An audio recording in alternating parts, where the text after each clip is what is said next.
I recently bought this absolutely stunning Nintendo Game Boy Advance from Japan. It was 60,000 yen. I bought it using a website called Sendico. 60,000 yen is the equivalent of $400 or about 320 Great British pounds. It's come in this like plastic box protector, which is quite nice. That's obviously going to be a nice way to keep it in as good condition as physically possible. However, it says on the listing that there was screen problems, so I am anticipating it having some issues. That being said, it was not in the worst condition. I couldn't quite see the condition from the photos. You can never really tell until you get it and you look at it up close, and that is what I'm really excited to do. But lo and behold, there is definitely some damage on the screen. You can kind of see there's like these black markings. I'm not 100% sure what that's going to be.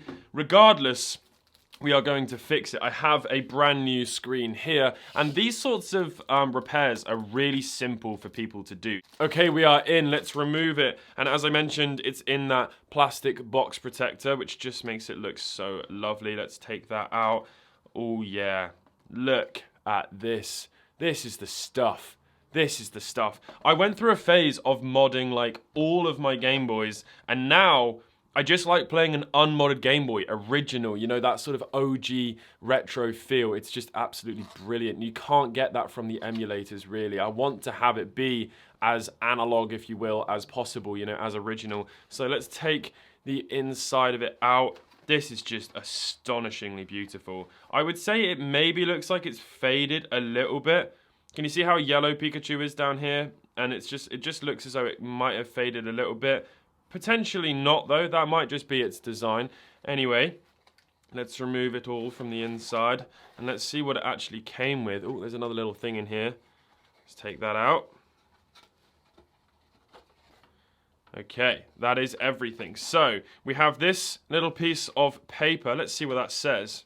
Okay, I have actually never seen this before in any Game Boy that I've ever bought, and it makes sense. It says, request regarding special limited edition Game Boy Advance repair service. This Game Boy Advance is a limited edition product with special specifications, so we will only repair it using commercially available parts. For more information, please contact our customer service center found in the main unit's instruction manual. I've never seen anything like it. That obviously must just be something that you get when you have a limited edition console. What a beautiful little piece of history. Have any of you ever seen that before? I certainly haven't. Then we have our manual here, and this is the serial number, which is a crucial thing to match up with the one on the unit and see if it's the same. It was sold in Japan in 2002. So yeah, that is just absolutely awesome. This has never really even been looked at. You can just tell it's in absolutely beautiful condition. Okay, and then finally, the good stuff. Let's take the Game Boy out. Oh, wow, there's nothing else in here. Let's quickly flip it over and see if it matches. Yes, it does. 1013763. So this is all of the stuff that came with this specific Game Boy. And let's take a look at the condition. Here we go. This is the moment of truth. Boom. Let's take a look. Oh, it's good. Oh, it is really good. What you have to remember about these colors, this gold one, and there's also some blue ones that they had as well, sort of metallic blue, and also like a metallic silver, and I think even the platinum one. It was not actually the color of the plastic, it was like painted on. So when you see up here where the cartridge would have been slid in and out, this is in exceptionally good condition. There's two tiny little bits of black plastic showing underneath. That's where the plastic has been scratched. But besides that, the back is gorgeous. Let's have a look on the bottom. Oh wow. You'd expect to see some damage there as well. There's nothing. Let's take a look on the top. The top looks amazing too. Oh, this is so exciting. Okay, the final one to look at, the front. Oh, jeez. That is just astonishing. The screen as well, absolutely perfect. Oh, wow, you can just see there's that little bit of damage in the center. Oh my goodness me. Okay, let's get this screen replaced. And then we can have a little go and play on it. You can see how what I was talking about there? It's black inside. If you started scratching some of this paint away, that black is going to start showing. So you just start off with a tri-wing screwdriver, And there's 6 tri-wing screws around the outside, so we can go ahead and unscrew those. I'm going to have to be super careful not to scratch anything with the screwdriver. And yeah, as I said, this is just something that I would suggest anybody who wants to get into electronics. Game Boys are just such a great way to do that because it's basically like Lego. You know, everything just sort of connects together in such a simple way. It only starts getting complicated around about the Nintendo DS era, you know, or the Game Boy Advance, sorry, the Game Boy Micro. Oh, I almost did that there. Do you ever notice how lots of people call the Game Boy Micro the Game Boy Advance Micro? I always feel tempted to correct people, but then I'm like, I better not. Okay, so 6 tri-wing screws all undone, and then there's one final little Phillips screw just down there, so we can take a Phillips screwdriver bit and just undo that. There we have it. And then we can lift off the back, set that down. And then using the Phillips screwdriver as well, there is sometimes 3 Phillips screws. On this occasion, there's only 2, but there's usually one here as well on the outside. But on this one, there's just one here, and then there's just one here. I don't know why they seem to change that between units. Maybe they just realized that it was a waste of screw, and through the millions of these things that they made, they would save 10 yen. Okay, so I'm an ambidextrous screwdriver user in order to not have my hand be in the way of the camera. Okay, and then we can unlatch the ribbon cable. Very, very, very simple. You just sort of get your nail under there. This one is so robust. I would not advise that on like the 3DSs and stuff. Those ribbon cable connectors are very gentle. So there we go. Very gentle, very delicate. You need to be gentle with it. That's what I should have said. Okay, and then we are in, and this Game Boy just does not even need a clean. It's just brand new. I don't even know that I've ever seen a Game Boy which looks this good before. It's absolutely mind-blowing. Okay, so the next thing we need to do is very, very, very carefully remove that screen, and I always just recommend slightly twisting the Game Boy backwards and forwards just to get the adhesive loosened up a little bit. And then once you've twisted it enough, you can then sort of get your fingernail underneath a corner. Maybe we'll go for this bottom piece. Yeah, these shoulder buttons are going to fall out naturally. We'll go for this little corner down here. Oh, no, this one maybe wants to come up. There we go. No, not quite. We're going to swap that round again. Everything's falling out. This is this is a true professional at work. There we go. I got you. I got you. Out you come. There we go. And then there's just the adhesive to wrestle a little bit. And there we go.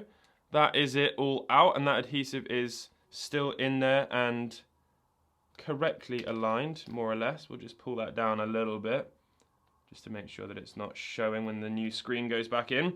Okay, and then we can set that down.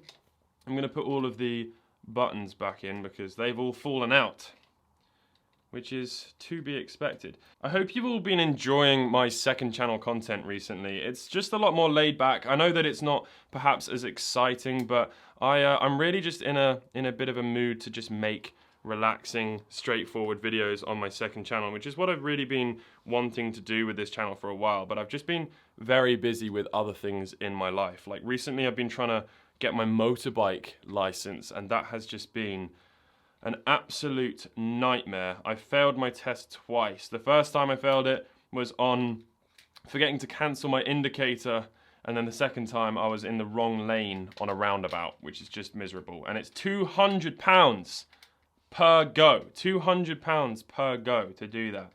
It's just depressing. Okay, there we have it. The new screen is in. So we now need to just drop the motherboard back in. I would advise giving this a clean if you're not doing it to a Game Boy which is in as good condition. But since this one is so good, I'm not even going to bother because it just does not need it at all. Okay, let's get that speaker in. There we go. Lovely. Now remember, the buttons are going to sort of naturally lift the motherboard up, so perhaps just lifting it up ever so slightly pop one of the screws back in, at least. There we go. And then make sure your hands aren't covered in sweat, and you can just connect it like that. So simple. And then put the 2 little latches down. Voila. And then we can put the other screw back in as well. And there's always that trick as well, that if you sort of back the screw out, you can hear it click into place, and then you know that you're catching the existing threads that the screw has already created, rather than sort of chewing new threads and potentially snapping the screw post. So that is all of that in. Now we can sit the back on again and make sure that all the screws have aligned in, because I didn't take the screws out, which is probably a little bit lazy of me, but now I can just screw these all back in using that technique I was just talking about, making sure that I'm not creating new threads. If you give this a listen, there we go. Hear that nice click.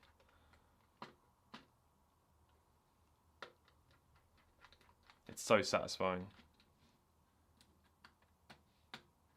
I am just so pleased with this Game Boy. It's rare that I buy a Game Boy that's like for my own collection. I mean, obviously I'm getting a little second channel video out of this, but it's very rare that I would, I mean, this video will not even come close to generating that money back. But I just wanted to treat myself, you know? Sometimes you got to do that. Sometimes you just got to treat yourself. You know, it might feel a bit guilty, but life is short. Final Phillips screw going in. There we go. Oh, that is actually a Phillips screw, and I'm using a tri-wing bit. That's a cardinal sin. Let's do that properly. There we have it. Okay, moment of truth. Flip it over, and there's the new screen in. I've just put a bunch of smudges on the screen, so I'm gonna go get a microfiber cloth and some batteries in a game, and we're gonna test this bad boy out. Okay, let's give that screen a little wipe. There we go. Oh yeah. Absolutely lovely. Right, I have some batteries here. Let's plug those in. Hopefully they're gonna have some juice in them. Oh, it's already on. Right, now I'm gonna show you a game that you may not have heard of before. I actually did a brand deal on like a remake that they made of this, and recently I picked up the original Game Boy Advance version. It's called Snood, and it's just such a fun little game. Oh, okay, that didn't work first time. Probably just a little bit unused, that's all. Oh, still not working. Okay, not going so well. Let's try one more time. Right, okay, we do have a small problem here. Okay, the isopropyl alcohol's coming out. Tiny little bit of isopropyl alcohol, cotton bud or Q-tip, and I'm just going to give the cartridge a little clean. Leave it on. Don't rub it in too much. Put it in and out a couple of times. And then give it a nice clean. And yeah, you can see some of that black gunk that's come out of there. Okay, and then hopefully it's going to work first time. Come on, don't show me up here. Oh. Oh. It's also out of focus. That has not worked. Second time. Okay, second time. It was just a little bit sleepy. We can't judge it. We all get like that. Okay, let's take a look at Snood. And under good lighting, this still works. I mean, obviously, it is not as good as like a nice backlit screen, but in fact, it's borderline unplayable. Okay, can we all see the screen, everybody? It's very difficult because this lighting is not optimal for it, despite it being studio condition lighting. Okay, you know what I said about modding consoles? Can we all now remember why we did that? Look at this screen. It is borderline unplayable unless you are angling it perfectly. Is angling it even a word? I can't even see the color. Oh, that's green. Okay, so we're going to fire that there. And then what have we got next? We've got a grey one. On he goes. There's another green color. Oh, that's not gone well. But there we go. Look at that. And then if I shove that there, we got a yellow next. Boom. And then you haven't seen a single thing I've just done for the last few seconds. Good grief. I win! Oh, it was out of focus. Literally unplayable and also not a very good screen to film whatsoever. But in person, it is viewable. It's just not on camera. Because if I can't see it. I can't see it if I'm leaning forward. Can we bounce it off the wall? No, not quite. Oh! Did you see that? That was crazy. Oh man, this is infuriating.